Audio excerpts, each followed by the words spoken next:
Hai, perkenalkan saya Stefani Victoria, NIM 17025511015. Di video kali ini saya akan memperagakan pencabutan gigi permanen rahang atas dengan elemen gigi 13. Sebelum memulai, gunakan APD terlebih dahulu, dimulai dengan penggunaan masker, lalu dilanjutkan dengan sarung tangan.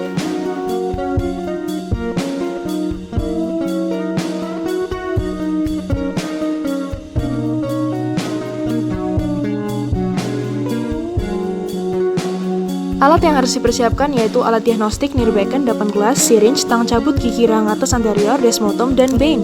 Adapun bahan yang dipersiapkan adalah cotton pellet, tampon, povidone iodine, dan ampul 2 ml berisi cairan anestesi. Untuk pencabutan gigi 13, teknik anestesi yang dilakukan adalah peluk nasopalatinus dan juga infiltrasi pada labial gigi 13. Siapkan alat-alat anestesi. Bukalah bungkus syringe steril dan ambillah ampul anestesi. Saat membuka ampul anestesi, perhatikan agar tangan tidak terluka, maka bungkus terlebih dahulu dengan pembungkus dari syringe baru buka ampul.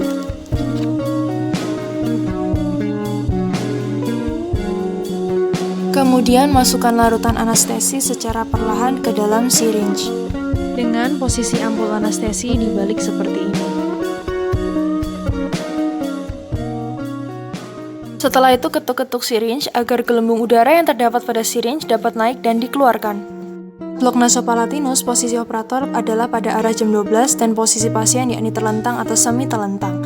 Hal pertama yang harus kita lakukan yaitu keringkan daerah yang dianestesi dengan menggunakan kasa. Oleskan povidone iodine dan juga anestesi topical gel untuk mengurangi rasa nyeri saat insersi jarum dengan menggunakan cotton tip applicator. Insersikan jarum di depan pada batas lateral papilla incisivus sedalam kurang lebih 0,5 cm sampai jarum menyentuh tulang. Lakukan aspirasi.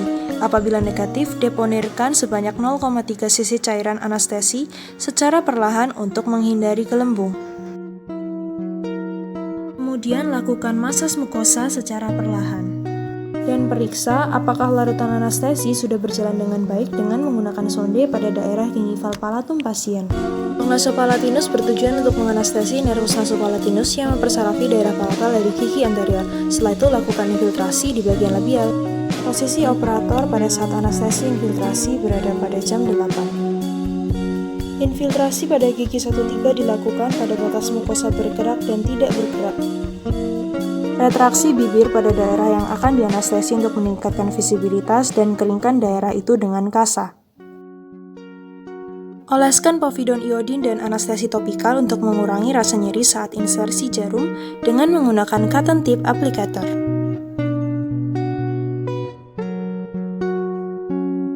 Insersikan jarum pada daerah mucobuccal fold, yakni pada pertemuan mukosa bergerak dan tidak bergerak, dengan bevel jarum menghadap ke tulang dan sejajar sumbu gigi. Insersikan jarum menyusuri periosteum hingga ujung jarum setinggi apeks akar 1-3. Lakukan aspirasi. Apabila sudah negatif, maka larutan anestesi dideponirkan sebanyak 1 hingga 1,5 cc secara perlahan untuk menghindari gelembung.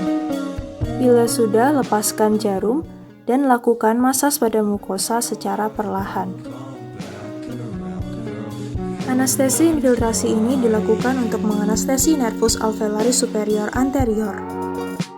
Periksa apakah larutan anestesi sudah berjalan dengan baik dengan menggunakan sonde pada daerah gingival pasien. Posisi operator saat pencabutan yaitu pada jam 8, sementara posisi pasien tetap. Setelah larutan anestesi bekerja, lakukan pemisahan jaringan lunak dengan gigi dengan menggunakan desmotom. Karena tidak desmotom, maka saya akan menggunakan blade sebagai ilustrasi. Tangan yang tidak bekerja membantu proses fiksasi saat pemisahan jaringan lunak dengan gigi. Kemudian lanjutkan dengan bane atau periosteal elevator. Dengan cara memegangnya seperti ini. Tangan yang tidak bekerja membantu proses fiksasi dan kemudian lanjutkan luksasi dengan menggunakan bane.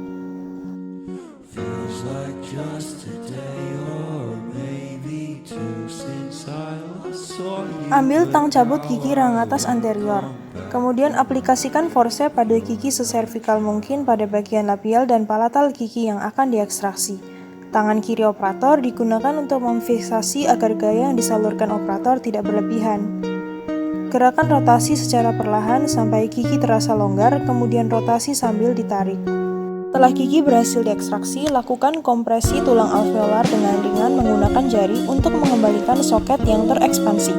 Selanjutnya, instruksikan pasien untuk menggigit tampon dan resepkan obat. Selesai mengekstraksi gigi, berikan instruksi postoperatif kepada pasien.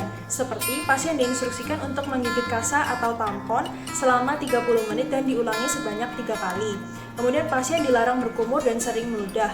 Instruksikan pasien untuk mengonsumsi makanan yang lunak dan dingin untuk mempercepat proses penyembuhan.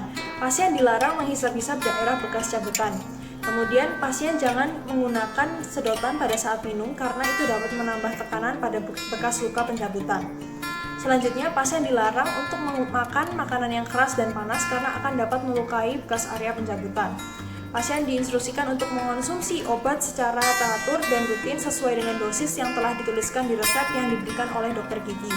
Kemudian pasien dilarang untuk merokok pasca pencabutan selama 12-24 jam. Selain itu, pasien juga diinstruksikan untuk menjaga oral hygiene-nya dengan baik. Ini adalah resep obat yang dapat diberikan kepada pasien.